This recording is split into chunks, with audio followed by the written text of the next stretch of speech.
Hello mga kanayon, welcome to my channel and please share and please subscribe to my channel. Ngayon yung ginagawa ko ay nagpapanak ako ng ating inahin kasi parang may sign na ng mga anak siya. Saka yung kailangan natin mga kanayon sa pagpapaanak ng ating inahin ay betadine para sa pusod niya at saka malinis na basahan at saka gunting para sa pagpaputol ng kanyang pusod. Yung oras ngayon is 9:30 na. Kaya nakitaan ko kasi yung ating inahin na mga anak na. Kaya aabang-abangan natin at saka bantayan natin.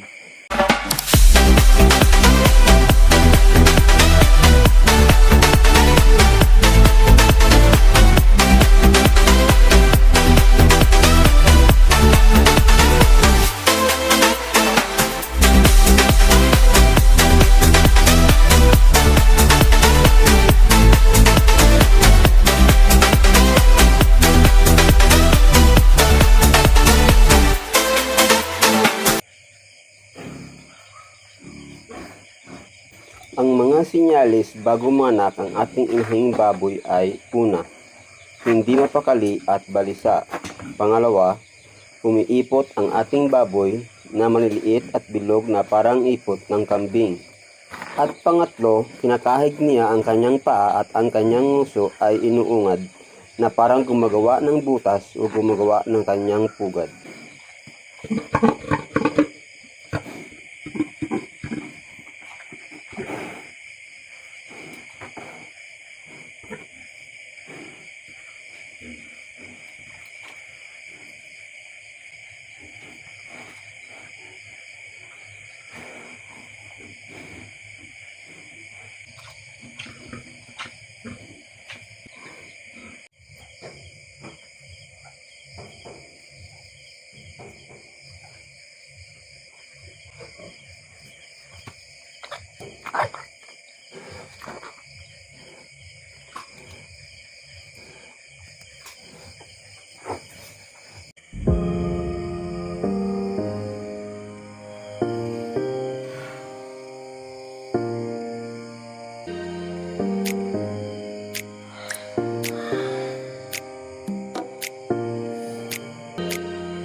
Yan mga kanayon, no? Yung paglabas ng biik, kailangan pupunasan natin yung kanyang ilong at saka yung kanyang baba.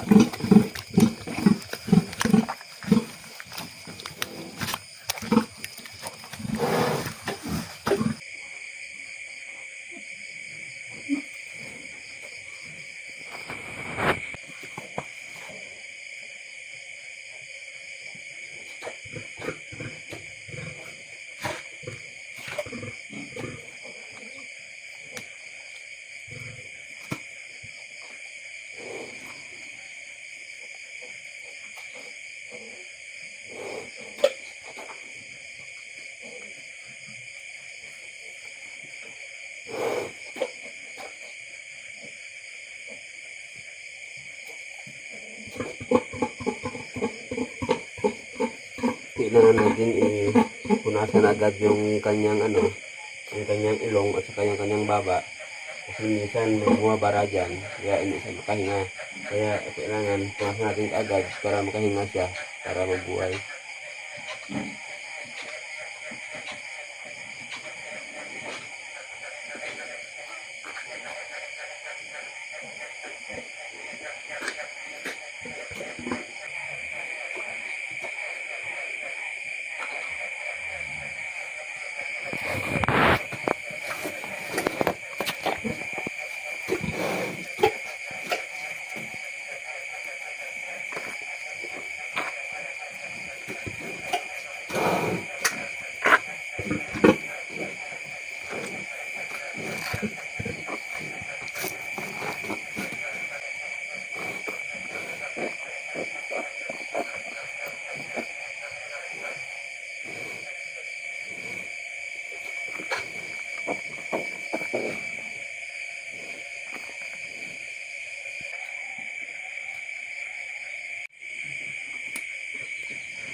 Nag-start tayo kanina mga 9 o'clock.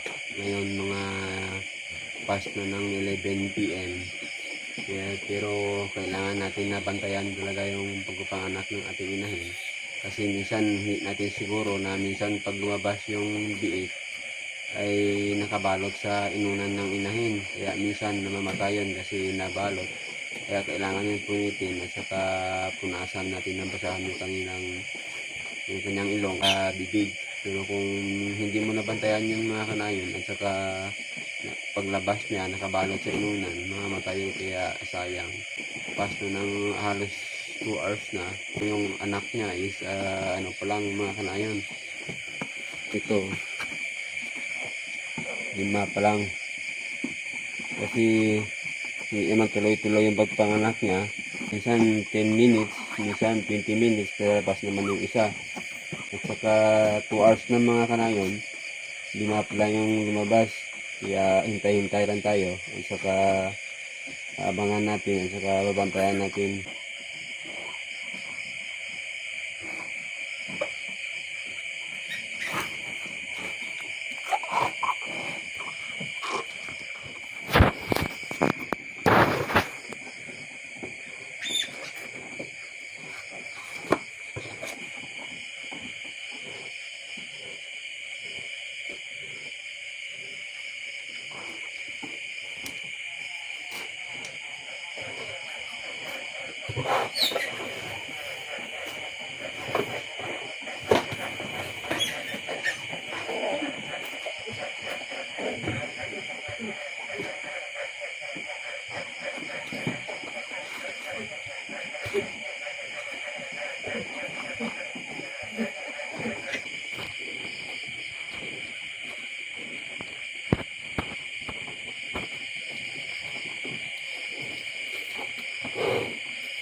Mamay, ano?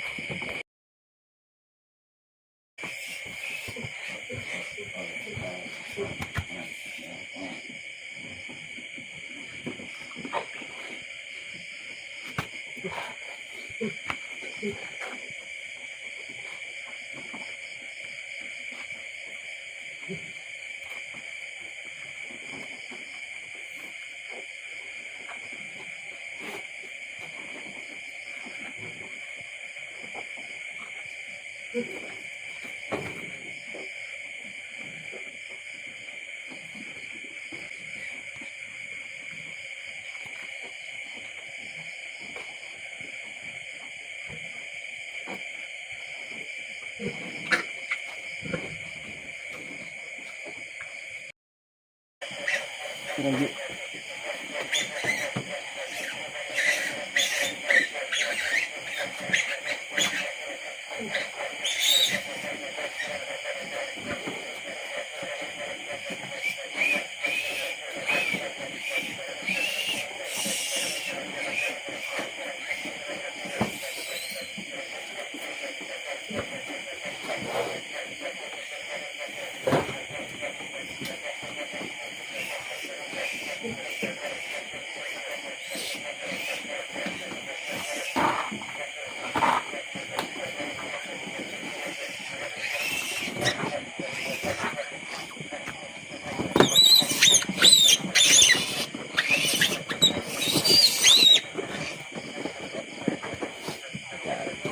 Mga kanayon, ang oras ngayon is 2:30 na ng madaling araw.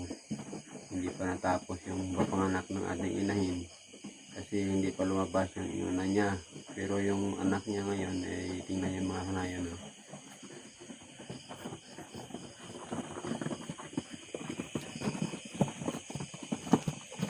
Yung anak niya ay 12 na biik. Hindi ko muna ito nilagay kasi gusto ko kapag inilagay ko doon sa may kanilang nanay ay malakas na.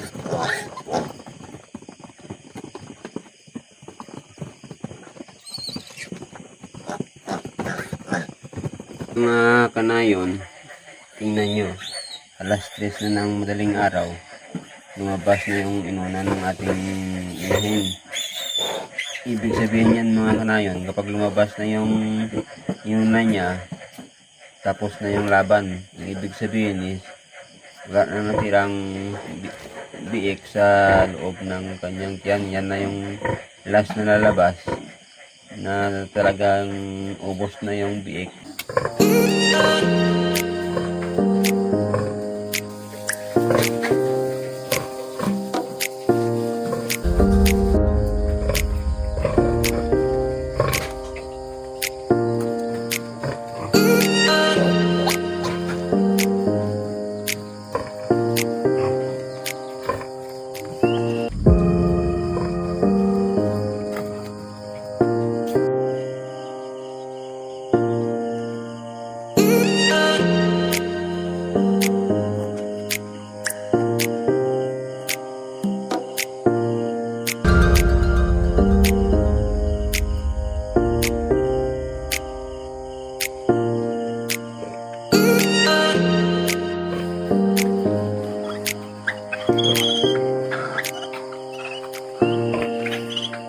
Yan mga kanayon, napakita ko na sa inyo yung aking paraan sa pagpaanak ng ating inahin.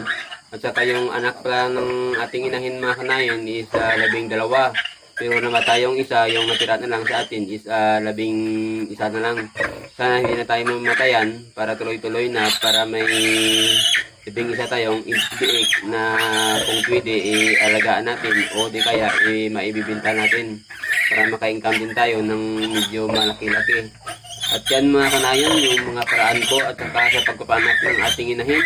And thank you for watching, and please share and please subscribe to my channel.